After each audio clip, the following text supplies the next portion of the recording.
Hi friends, in this video you will learn how to delete WhatsApp community. So let's begin the video. If you haven't subscribed the channel, please subscribe the channel for more informative videos. So let's start the video. You will simply open your WhatsApp application. At the top left side of the chats option, you will simply tap on that groups of community. So here is our community, right?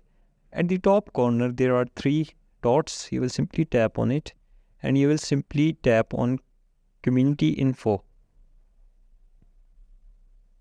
So here is the community info.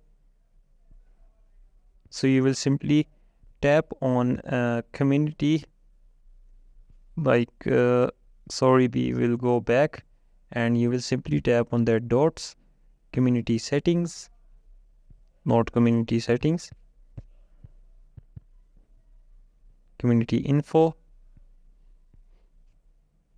So here is the deactivate community or exit community. You will simply tap on deactivate community. So you will simply tap on deactivate.